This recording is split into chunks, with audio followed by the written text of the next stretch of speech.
میں گھر کے کاموں میں بری طرح مصروف تھی۔ آج تو میری کمر جواب دے گئی تھی۔ کپڑوں کا ڈھیر تھا کہ ختم ہونے میں ہی نہ آ رہا تھا۔ مجھے ہر دوسرے دن مشین لگانی پڑتی اور ہاتھ سے بھی ڈھیروں کپڑے دھونے پڑتے۔ مشین سے کپڑے نکالتے ہوئے سسر کے کمرے سے آتی قوں قاں کی آواز مجھے صاف سنائی دے رہی تھی، مگر میں مسلسل نظر انداز کرتی اپنے کاموں میں لگی رہی۔ میں 2-3 بار کمرے کے سامنے سے گزری۔ میرے گزرنے پر آواز کچھ بلند ہوتی، مگر مجھے ذرا پرواہ نہ تھی۔ میں نے خود کو کاموں میں پوری طرح مصروف کر لیا تھا، مگر پھر بھی آواز مجھے بے حد بے چین کر رہی تھی۔ میرے کان اس آواز کو سن سن کر پک چکے تھے۔ کمرے سے بالآخر کچھ گرنے کی آواز آئی تو مجھے کمرے کی طرف بڑھنا پڑا۔ میرے سسر بستر پر پڑے میرے ہی منتظر تھے۔ وہ اشارے سے مجھے اپنا کام بتانے لگے تو میں بیزاری سے کھڑی سنتی رہی۔ اچھا ٹھیک ہے، لاتی ہوں۔ میز پر پانی کا جگ بھرا رکھا تھا، مگر ان کو ہر دم تازہ اور ٹھنڈا پانی چاہیے۔ اتنی بیماری میں بھی ٹھنڈے پانی کی چاہ نہ ختم ہوئی۔ میں بڑبڑاتی واپس پلٹ آئی اور کپڑے جھٹک کر تار پر پھیلانے لگی۔ آوازوں کا سلسلہ پھر سے شروع ہوا تو مجھے کپڑے چھوڑ کر باورچی خانے کا رخ کرنا ہی پڑا۔ میرا نام سمینہ ہے۔ ہم 2 بہنیں اور 2 بھائی تھے۔ میرے ابا ایک سرکاری ٹھیکیدار تھے۔ ابا کی تنخواہ مناسب تھی، لیکن اوپر کی کمائی اصل آمدنی سے بھی زیادہ تھی۔ حرام کی کمائی میں کوئی خاص برکت نہ تھی۔ اماں ابا کی آمدنی بے دریغ لٹاتی اور ہم سبھی بہن بھائی خوب عیش کرتے۔ اماں میں نہ تو کوئی سلیقہ تھا اور نہ کھانا پکانے کا ہنر۔ وہ اپنا زیادہ تر وقت اپنے رشتہ داروں میں پھرنے یا پھر خریداری کرنے اور ڈرامے دیکھنے میں گزار دیتی۔ ابا کام کے سلسلے میں مصروف رہا کرتے۔ ابا پر پیسہ کمانے کی، جبکہ اماں پر پیسہ لٹانے کی دھن سوار رہتی۔ میں گھر میں سب سے بڑی تھی، مگر میری اپنے کسی بہن بھائی سے نہ بنتی۔ میری بہن مجھ سے 2 سال چھوٹی تھی، مگر وہ عقل و سمجھ میں مجھ سے زیادہ بڑی بنتی۔ مجھے وہ ایک آنکھ نہ بھاتی تھی۔ ہمارا سارا بچپن لڑائی کرتے گزرا تھا۔ بڑے ہونے تک بھی ہمارے درمیان دوستی نہ ہونے پائی تھی، بلکہ ایسی مقابلے بازی جاری رہتی جیسے ہم دونوں سگی بہنیں نہیں بلکہ دشمن ہوں۔ وہ مجھ سے کسی طور پیچھے نہ رہنے کی کوشش کرتی، جبکہ کوشش میری بھی یہی ہوتی۔ اماں ہماری لڑائی سن کر ہمیں گالیوں سے نوازتیں۔ نہ تو انہوں نے کبھی ہمیں سمجھانے کی کوشش کی تھی اور نہ تربیت کرنے کی۔ ہم اماں سے جتنا بھی پیسہ مانگتے وہ ہمیں دے دیا کرتی۔ ہمارے گھر میں کھانا بھی زیادہ تر باہر سے ہی آیا کرتا۔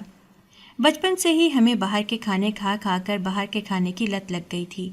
اب تو گھر کے کھانے کا ذائقہ اچھا ہی نہ لگتا۔ ہم اپنے سبھی رشتہ داروں میں سب سے زیادہ امیر تھے، باقی سبھی معمولی سی آمدنی میں گزارا کر رہے تھے۔ جب ہم اپنے رشتہ داروں کو دیکھتے تو ہمارے اندر احساس تکبر جاگتا اور ہم اپنی قسمت پر خود ہی خوش ہوتے کہ اللہ نے ہمیں ہمارے رشتہ داروں کے گھر پیدا نہ کیا تھا، بلکہ اماں اور ابا کے گھر پیدا کیا تھا۔ میں نے میٹرک کا امتحان پاس کیا تو کالج میں داخلہ لینے کی فرمائش جاری کر دی۔ مجھے پڑھنے لکھنے کا کوئی زیادہ شوق تو نہ تھا، مگر میں نے سن رکھا تھا کہ کالج میں بڑی آزادی ہوا کرتی ہے۔ آزاد زندگی تو میں پہلے بھی گزار رہی تھی، مگر کالج کے مزے لوٹنا چاہتی تھی۔ اماں ابا کو میری پڑھائی سے کوئی خاص دلچسپی نہ تھی۔ اماں کا کہنا تھا کہ اب گھر بیٹھو اور گھر کے کام سنبھالو۔ گھر میں بھلا کام کتنے تھے؟ کھانا تو باہر سے پک کر آ جاتا، جبکہ برتنوں کا ڈھیر 2-2 دن تک گندا پڑا رہتا۔ اماں وہی برتنوں کا ڈھیر مجھ سے دھلوانا چاہتی تھی، جس کے لیے میں بالکل بھی تیار نہ تھی۔ اماں کی بات سن کر مجھے گھر میں بیٹھنے کا مطلب اچھی طرح سمجھ میں آ گیا۔ اب تو مجھے کالج میں داخلہ لینا لازمی تھا۔ ویسے بھی میری ساری سہیلیاں ہی گھر کے قریبی کالج میں داخلہ لے چکی تھیں۔ میں نے اماں کو چھوڑ کر اپنی فرمائش ابا کے سامنے رکھی تو اس نے مجھے عجیب نظروں سے دیکھا۔ تم کالج میں جا کر کوئی نیا گل مت کھلا دینا۔ ابا نے اتنا ہی کہا تو میں خوشی سے اچھل پڑی، کیونکہ اس کا مطلب صاف ظاہر تھا کہ ابا نے مجھے کالج میں داخلے کی اجازت دے دی تھی، مگر وہ مجھ سے کس قسم کی توقع رکھ رہے تھے اس کے بارے میں نے غور و فکر کرنا مناسب نہ سمجھا۔ کالج کی زندگی کے بارے میں نے جو سنا تھا وہی سچ پایا تھا۔ یہاں پڑھو نہ پڑھو، بے شک جماعت میں بھی نہ جاؤ، کسی کو کوئی سروکار نہ تھا۔ کالج میں داخلہ لے کر مجھے نئی راہیں مل گئیں اور میں ان راہوں پر چلنے کو تیار تھی۔ میں نے چن چن کر اپنی جیسی لڑکیوں سے دوستی کی تھی۔ کالج کی چھٹی کے بعد ہم سیر و تفریح کو نکل جاتی اور زندگی کا خوب لطف اٹھاتی۔ میری ساری سہیلیوں کی ایک جیسی سوچ تھی کہ کسی امیر لڑکے کو پھانس کر اس سے شادی کر کے زندگی بھر عیش کریں گے۔ میرے ذہن میں بھی یہی بات بیٹھ گئی تھی۔ شادی کے بعد سمجھوتا کرتے، قربانی دیتے نہ تو میں نے اماں کو دیکھا تھا اور نہ ہی میرا اپنا کوئی ارادہ تھا۔ پڑھائی سے زیادہ میری توجہ ایسی صفات کا مالک لڑکا ڈھونڈنے میں تھیں جیسے میری سہیلیاں بیان کیا کرتی تھیں۔ سنو، یہاں پر کوئی اچھا ہوٹل ہے جہاں پر قیام کیا جا سکے؟ مجھے اپنے پیچھے آواز سنائی دی تو میں نے پلٹ کر دیکھا۔ گورا چٹا، صاف ستھرے مہنگے لباس میں ملبوس وہ کوئی اجنبی تھا جو کوئی شہر میں رہائش ڈھونڈ رہا تھا۔ وہ کسی دکاندار سے مخاطب تھا۔ میں کالج کے بعد اپنی سہیلیوں کے ساتھ چاٹ کھانے میں مگن تھی، تبھی مجھے وہ نوجوان دکھائی دیا۔ دکاندار نے نہ جانے اس سے کیا کہا، وہ پلٹ کر اپنا بریف کیس گھسیٹتا ایک جانب کو چل دیا۔ اس کے حلیے سے صاف ظاہر تھا کہ اس کا تعلق کسی بہت اونچے گھرانے سے تھا۔ میں تو کب سے کسی ایسے نوجوان کی تلاش میں تھی، لہٰذا اپنی سہیلیوں سے بہانہ لگا کر میں اس کے پیچھے چل دی۔ وہ پیدل ہی آگے بڑھ رہا تھا۔ میں نے جلد ہی اس کو جا لیا اور اس کے پیچھے حلق سے ایک درد بھری چیخ بلند کر کے اپنا پاؤں پکڑ کر نیچے بیٹھ کر سسکنے لگی۔ ارے کیا ہوا آپ کو؟ میری توقع کے مطابق وہ میری طرف دوڑا آیا تھا۔ زبردست ٹھوکر لگ گئی، میں نے لہجے میں تکلیف سموتے ہوئے کہا تو وہ پریشان ہو گیا۔ آپ کو کہاں جانا ہے؟ کیا آپ کا گھر یہاں قریب میں ہی ہے؟ وہ پریشانی سے پوچھ رہا تھا۔ نہیں، میرا کالج یہاں قریب میں ہے، گھر تو کافی دور ہے، مگر میرا نہیں خیال کہ میں اب کچھ زیادہ دور تک چل پاؤں گی، میں نے اسی تکلیف دہ انداز میں کہا تو وہ سوچ میں پڑ گیا۔ آپ اپنا ہاتھ تو دیں، میں نے اسے سوچ میں ڈوبے دیکھ کر فوراً کہا تو اس نے جلدی سے اپنا ہاتھ آگے بڑھا دیا۔ میں اس کا سہارا لے کر اٹھ کھڑی ہوئی اور لنگڑاتی ہوئی آگے بڑھی۔ وہ بھی میرے ساتھ چلنے لگا۔ آپ اپنا بستہ مجھے پکڑا سکتی ہیں، اس نے مجھے پیشکش کی، مگر میں نے سہولت سے انکار کر دیا۔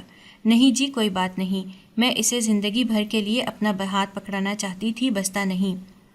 آپ کا بہت شکریہ، ورنہ لوگ تو کسی کی مدد کرنا پسند نہیں کرتے، بس تماشا دیکھتے ہیں، میں نے افسوس سے کہا تھا۔ نہیں، جہاں سے میں آیا ہوں وہاں ایسا نہیں ہوتا، وہاں سبھی لوگ ایک دوسرے کی مدد کرتے ہیں۔ اس بات کو سن کر میرے کان فوراً کھڑے ہو گئے۔ اچھا، آپ کہاں سے آئے ہیں؟ میں نے دلچسپی سے پوچھا۔ فرانس سے آیا ہوں میں، اس کے جواب نے میرے دل میں گلاب کھلا دیے تھے۔ توقیر کو اپنی زلفوں کے جال میں پھنسانے میں مجھے زیادہ وقت نہ لگا، وہ جلد ہی میرا گرویدہ ہو گیا۔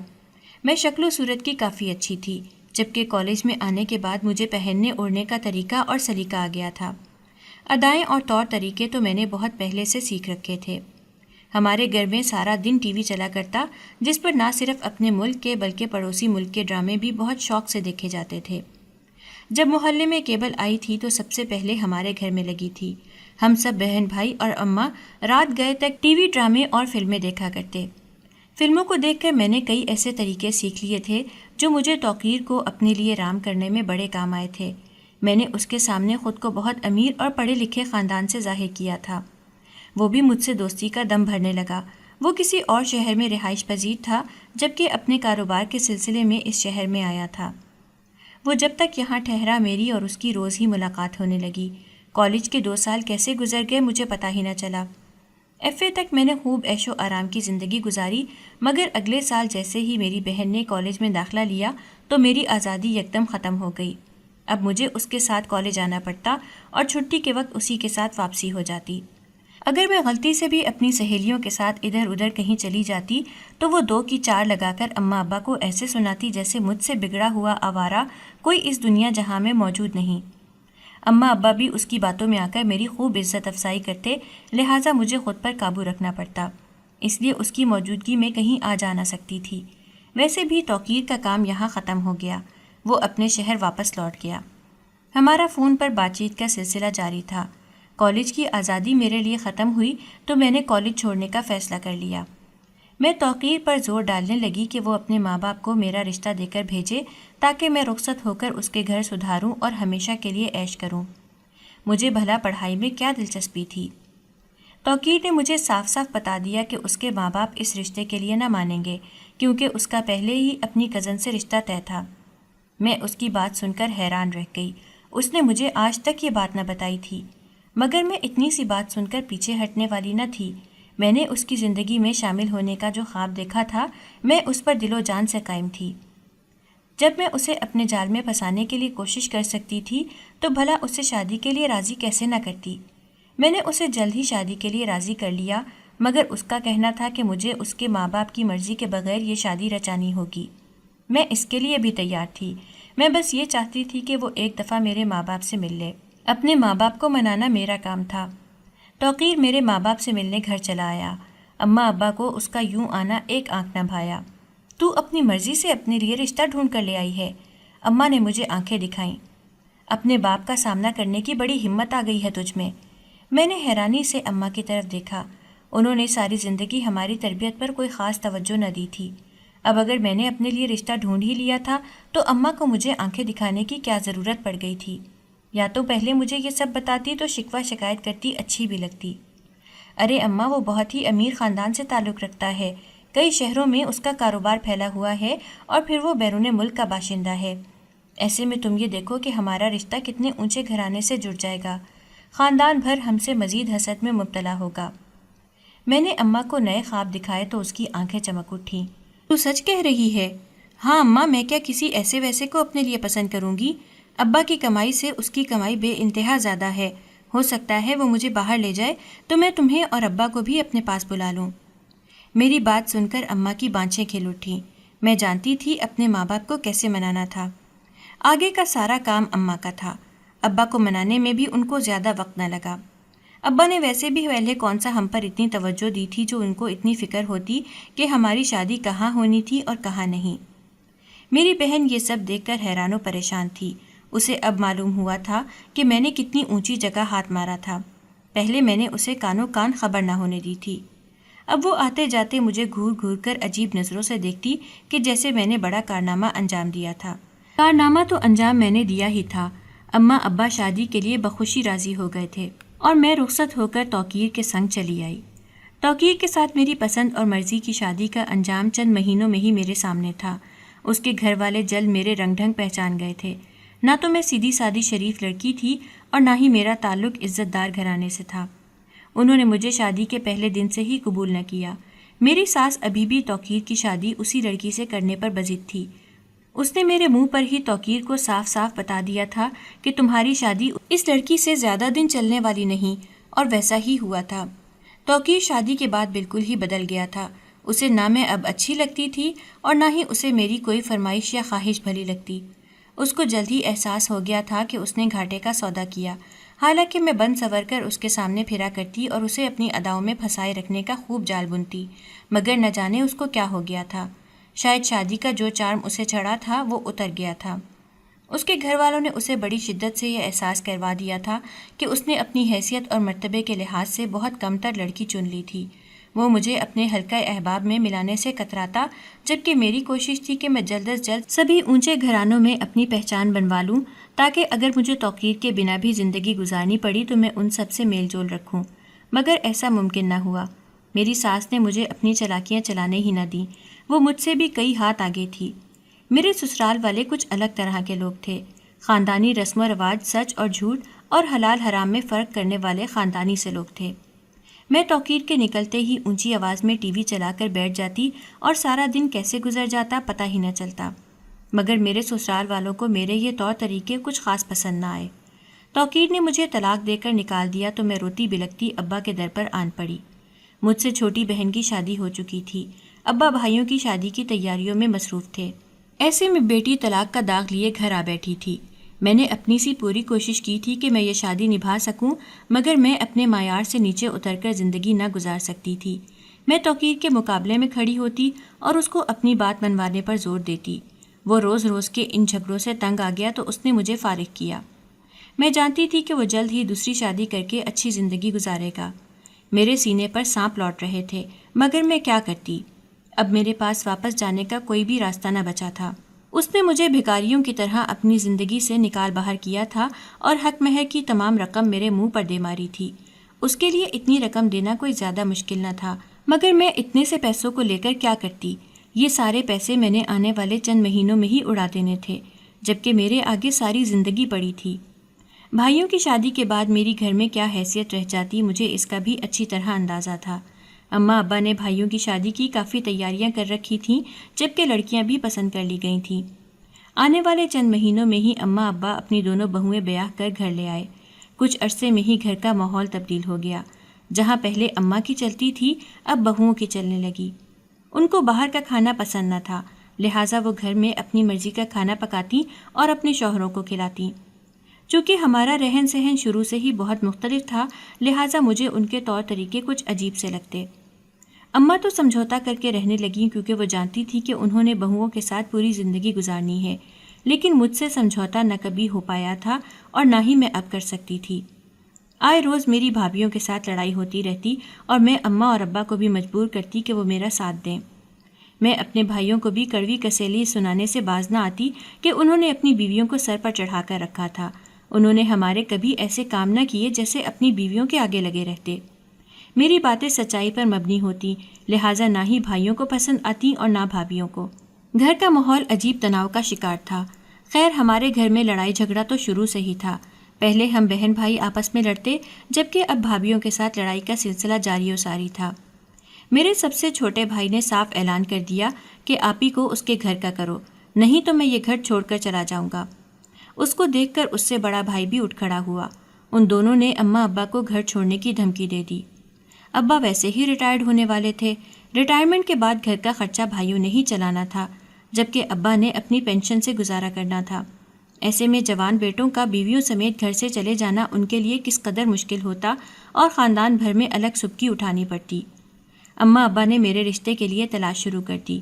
میں دوسری شادی کرنے کے لیے راضی نہ تھی، ابھی فی الحال میرا دماغ اس طرف نہ تھا، مگر اماں اور بھائی چاہتے تھے کہ میں رخصت ہو کر اپنے گھر چلی جاؤں۔ شاید وہ جان گئے تھے کہ میرے گھر سے چلے جانے میں ہی ان کی زندگیوں کا سکون تھا۔ ابا نے اس بار خاندان میں ہی دوسرا لڑکا ڈھونڈ نکالا تھا۔ وہ اماں ابا کا دور پرے کا کوئی رشتہ دار تھا۔ اس کی معمولی سی نوکری تھی، مگر اماں ابا کو یہ رشتہ نہایت مناسب لگا کیونکہ وہ اکلوتا تھا، اس کے کوئی بہن بھائی نہ تھے، وہ اپنے باپ کے ساتھ رہا کرتا تھا۔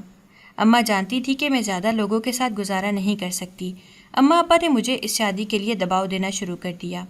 میں یہاں رشتہ نہیں کرنا چاہتی تھی، میں چاہتی تھی کہ میری شادی کسی اچھے امیر خاندان میں ہو، مگر اب ایسا ممکن نہ تھا۔ ایک بار میں اپنی قسمت آزما چکی تھی، میرے لیے دوسری بار ایسا رشتہ کہاں سے آتا؟ اماں ابا کے دباؤ سے تنگ آ کر میں نے ندیم سے شادی کے لیے حامی بھر لی۔ میرے سسرال میں میرے شوہر کے علاوہ میرے سسر تھے۔ وہ بوڑھے اور کمزور تھے، مگر ان کا غصہ اور نخرہ ایسا تھا کہ کیا ہی کسی جوان کا ہوگا۔ ان کی بیوی یعنی میری ساس کا انتقال بہت عرصہ پہلے ہو گیا تھا، جب میرے شوہر شاید 10 برس کے تھے۔ تب سے ندیم کو ان کے باپ نے ہی پالا تھا۔ نوکری کے ساتھ گھر کا کام کاج بھی کیا۔ انہوں نے صرف ندیم کی وجہ سے دوسری شادی نہ کی، کیونکہ وہ نہیں چاہتے تھے کہ ان کے بیٹے کو سوتیلی ماں کا ظلم برداشت کرنا پڑے۔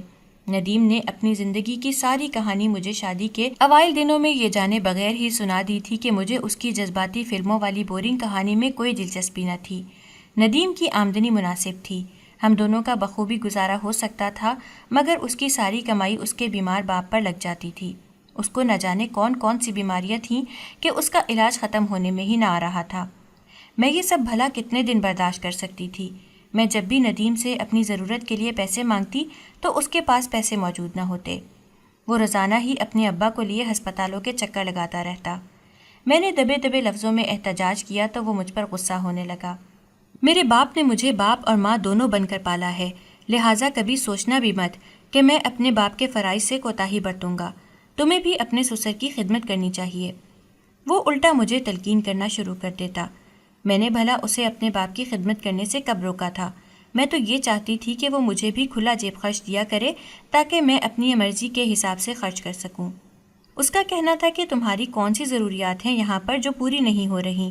کھانا پینا کپڑا لتا ہر چیز تو بنا کر دیتا ہوں، پر جیسے کپڑے وہ بنا کر دیا کرتا تھا مجھے ایسے کپڑے نہیں چاہیے تھے۔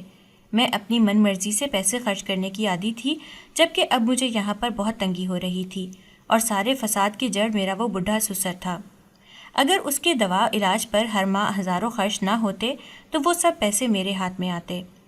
اماں ابا نے مجھے صاف صاف جواب دے دیا تھا کہ اس بار اپنا گھر اجاڑ کر مت آنا، اس رشتے میں کوئی برائی نہیں ہے، ساس بھی تنگ کرنے کو موجود نہیں، لہٰذا اپنا گھر بسائے رکھنا۔ اماں ابا نے ایک طرح سے مجھ پر اپنے گھر کے دروازے بند کر دیے تھے۔ میرے پاس اس کے سوا کوئی چارہ نہ تھا کہ میں ندیم کے ساتھ زندگی گزاروں اور گھر کے کام کاج کرتی رہوں۔ ندیم گھر میں ملازمہ رکھنے کے سخت خلاف تھا۔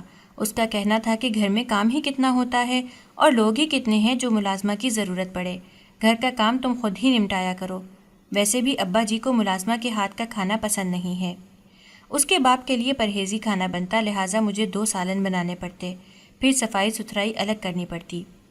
سسر نے مجھے تنگ کر رکھا تھا، ان سے کہیں بھی غلاظت برداشت نہ ہوتی، اور میز پر بھی ذرا سی مٹی لگ جاتی تو وہ مجھے آوازیں دینے لگ جاتے کہ ابھی آ کر میں صاف کروں۔ میں چند دنوں میں ہی اس ماحول سے اکتا گئی تھی۔ میں ایسی زندگی گزارنے کی عادی نہ تھی، مگر اب مجبور ہو گئی تھی۔ میں نے اپنے آپ کو بدلنے کی کوشش کی اور گھر کے کام کاج میں خود کو مشغول کر لیا۔ میں صبح سفیرے صفائی ستھرائی کر کے نہا دھو کر تیار ہو جاتی اور پھر دوپہر کے کھانے کی تیاری میں لگ جاتی۔ دوپہر کے کھانے سے فارغ ہو کر صحیح طرح آرام بھی نہ کر پاتی تھی کہ رات کے کھانے کا بندوبست کرنا پڑتا۔ میرے سسر کو صبح اور شام الگ الگ کھانا چاہیے ہوتا تھا، کیونکہ دوائیوں کے زیر اثر ان کے منہ کا ذائقہ خراب ہو جاتا اور وہ ایک ہی سالن بار بار نہ کھاتے۔ ان سے زیادہ کھانا کھایا نہ جاتا، مگر ان کی فرمائشیں ختم نہ ہونے میں آتی۔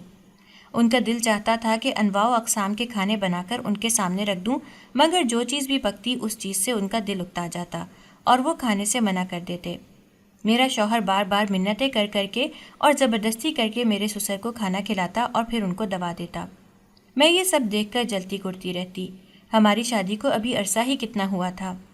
میرے شوہر کو میرے ناز رکھنے اٹھانے چاہیے تھے، نہ کہ اپنے باپ کے، مگر یہاں پر ایسا کوئی بھی سین نہ تھا، اور نہ مجھے اپنے شوہر سے ایسی امید اور توقع تھی، کیونکہ اس کو اپنے باپ کے سوا کچھ دکھائی ہی نہ دیتا تھا۔ گزرتے وقت کے ساتھ میرے سسر کی طبیعت میں بہتری نہ آئی، بلکہ وہ مزید بیمار ہوتے گئے۔ ان کی بیماری کے ساتھ ہی ان کے مزاج کا چڑچڑا پن بھی بڑھتا گیا۔ وہ بات بات پر چیخنے اور چلانے لگتے۔ میرا بس چلتا تو میں انہیں خود ہی اپنے ہاتھوں سے مار کر ان کی زندگی کا خاتمہ کر دیتی اور خود سکون بھری زندگی گزارتی۔ اس نے صحیح معنوں میں میرا سکون برباد کر کے رکھا ہوا تھا۔ وہ میرے شوہر کے گھر آنے پر بھی اس سے میری شکایتیں لگانا شروع کر دیتے، جبکہ میں نے وہ سب کچھ نہ بھی کیا ہوتا۔ ندیم کا کہنا تھا کہ ابا جی چڑچڑے ہو گئے ہیں، لہٰذا تم نظر انداز کر دیا کرو۔ ویسے ندیم نے مجھے کبھی شکایتیں سن کر کچھ نہ کہا تھا، مگر وہ پہلے سے بھی بڑھ کر اپنے باپ کا خیال رکھنا شروع کر دیتا تاکہ دن بھر کی کسر پوری کی جا سکے۔ میرے سسر کا بس چلتا تو وہ سارا دن اپنے بیٹے کو اپنی گود میں بٹھا کر رکھتے۔ ایک دن میرے سسر کو اچانک فالج کا اٹیک ہوا اور وہ بالکل ہی بستر پر جا لگے۔ ڈاکٹروں نے ان کی زندگی بچانے کی اپنی سی کوشش تو کر لی، مگر وہ چلنے پھرنے سے معذور ہو گئے۔ ان کا ایک ہاتھ اور ایک پاؤں کام کرتا، جبکہ دوسرا ہاتھ اور پاؤں اپنی جگہ سے ہلا بھی نہ پاتے۔ بستر پر پڑ کے میرے سسر نے میری زندگی مزید عذاب بنا دی تھی۔ اب ان کے میلے کچیلے غلاظت سے بھرے کپڑے بھی مجھے دھونے پڑتے، کیونکہ وہ اٹھ کر واش روم تک نہ جا سکتے تھے۔ ندیم نے تیمارداری کی حد کر دی تھی۔ اس نے دفتر سے باقاعدہ طور پر چھٹیاں لے لیں اور سارا دن میرے سسر کی خدمت میں لگا رہتا۔ جب تک وہ گھر ہوتا ان کے میلے کچیلے کپڑے بھی دھو دیا کرتا اور ان کو سہارے سے باتھ روم بھی لے جاتا، مگر وہ آخر کب تک چھٹیاں کرتا۔ کچھ دنوں میں اس نے دوبارہ دفتر جانا شروع کر دیا۔ میں ہر پل اپنے سسر کو کوستی۔ اس طرح بستر پر محتاج بن کر پڑنے سے بہتر مر ہی جاتے۔ میری زندگی تو یوں عذاب نہ بناتے۔ نہ میں کہیں باہر آ جا سکتی تھی اور نہ گھر میں فراغت کے مزے لوٹ سکتی تھی۔ صاف پتہ چلتا تھا کہ ندیم نے مجھ سے شادی اپنے ابا کی خدمت کروانے کے لیے کی تھی، وگرنہ اسے کوئی کنواری لڑکی نہ مل جاتی۔ خاندان میں سے کسی اور نے اسے اپنی بیٹی نہ دی تھی۔ میرے ماں باپ نے میری زندگی برباد کر دی تھی۔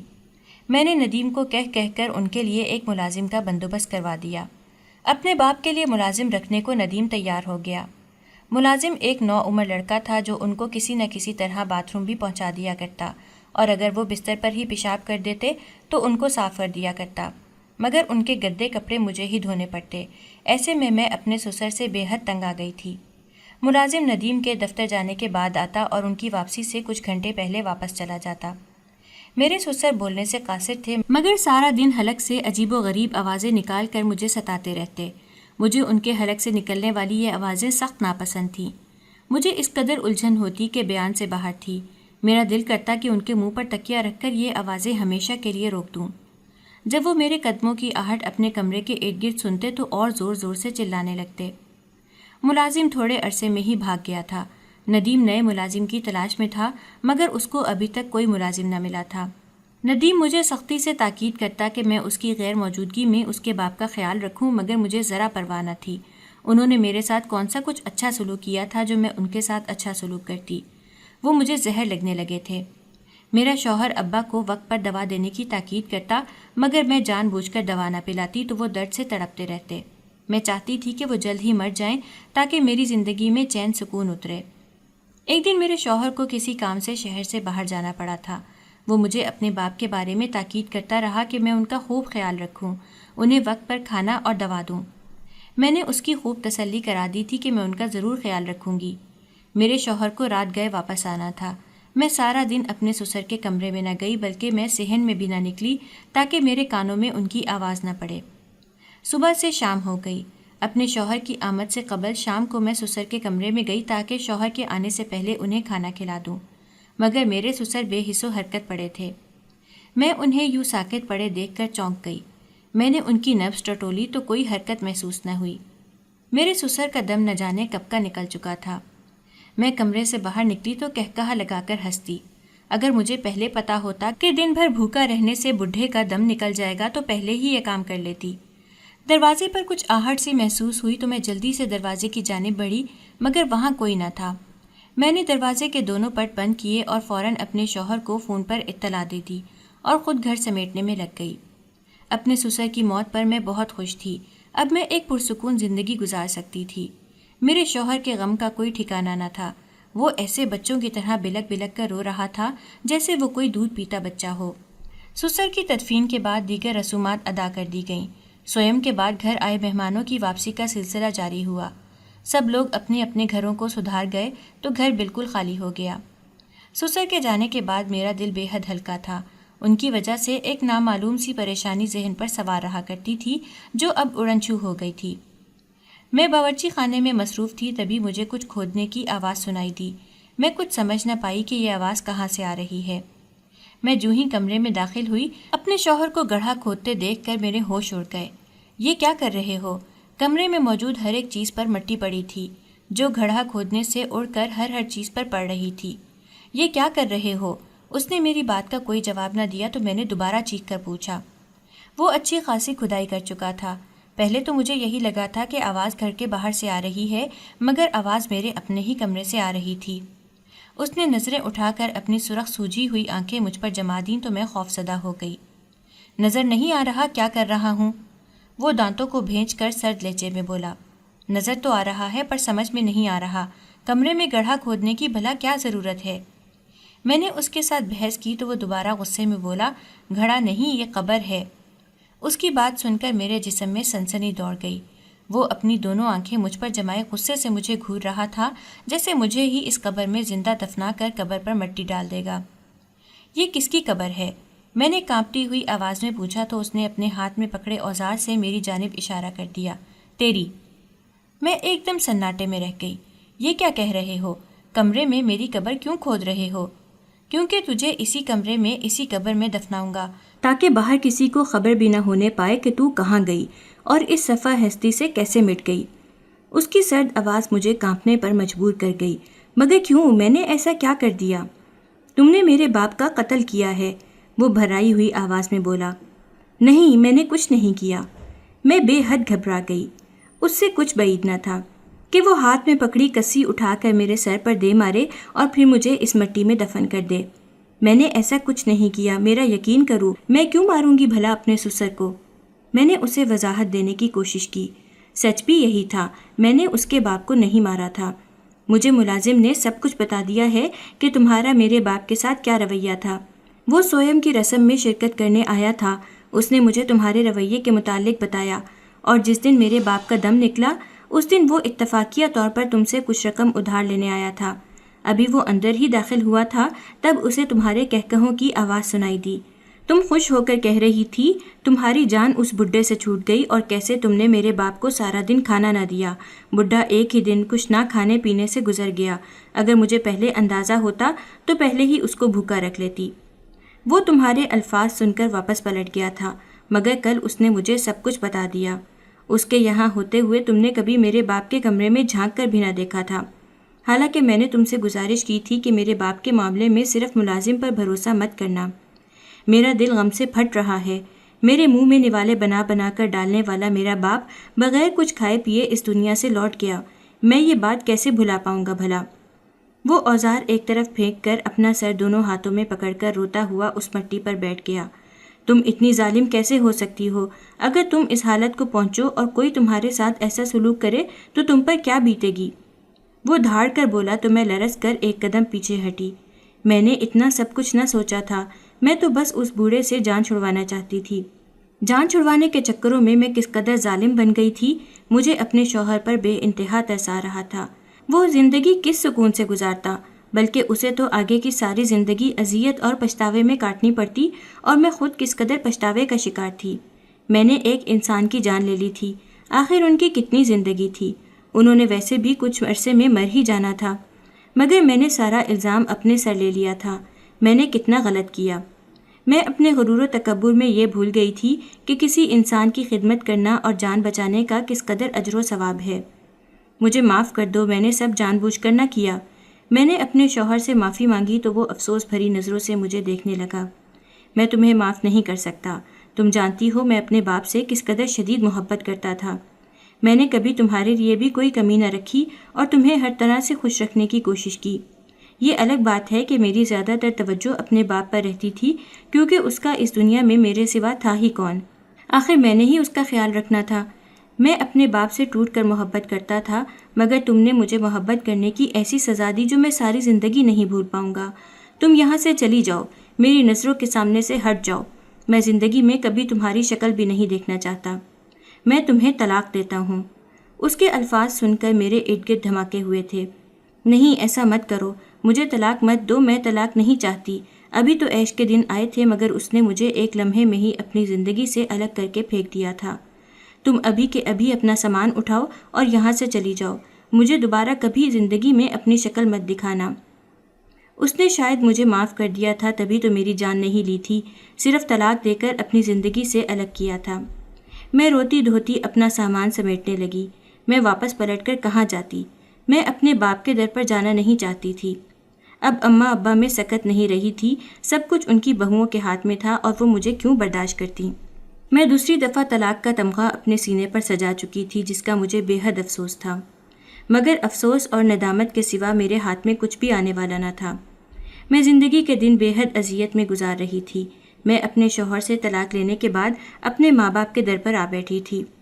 اماں ابا میرے صدمے سے نڈھال تھے، باقی سب بہن بھائی اپنے گھر میں خوش تھے، مگر میری زندگی کی بربادی ان کو کھا گئی تھی۔ کچھ عرصے میں اماں چل بسیں اور ابا بھی ان کے پیچھے ہی سدھار گئے۔ بھائیوں نے مجھ پر کوئی خاطر خواہ توجہ نہ دی، وہ ویسے ہی میرے سے تنگ تھے، وہ مجھے کیسے برداشت کرتے؟ حالانکہ اب میں نے اپنی زبان پر قابو رکھنا بھی سیکھ لیا تھا اور گھر کے کام کاج میں بھی بھابھیوں کی مدد کرواتی، مگر اب بھابھیوں کو میرا وجود برداشت نہ تھا۔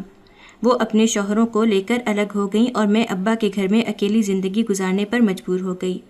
میں اپنے کھانے پینے کا سامان کہاں سے کرتی؟ میرے بھائی کبھی کبھار مجھے کچھ پیسے دے جاتے ہیں، جس کی وجہ سے میرا گزارا چلتا ہے۔ میں جو ہزاروں روپے اڑا دینے کی عادی تھی، اب چند روپوں میں سسک سسک کر گزارا کرنے لگی۔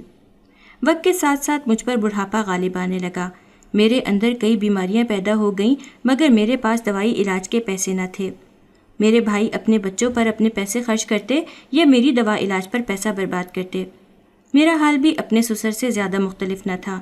میں اب اپنے سسر کو یاد کرتی اور ہر پل پچھتاتی۔ ایسی حالت میں میرا دل چاہتا کہ کوئی میرے پاس ہو جو میرا سہارا بنے اور میرا خیال رکھے، مگر میرے پاس کوئی نہ تھا۔ میری بہن نے کبھی پلٹ کر مجھے نہ پوچھا تھا، اور بھائیوں کا بھی یہی حال تھا۔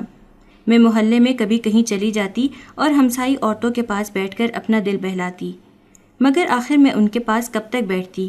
کوئی بھی میرا نکارا وجود برداشت کرنے کو تیار نہ تھا۔ میں سسک سسک کر زندگی گزارنے لگی۔ دوائی نہ ہونے کی وجہ سے میری طبیعت کافی خراب رہتی ہے۔ ہر وقت کا جسم میں درد، تکلیف اور اذیت کا سامنا کرنا پڑتا ہے۔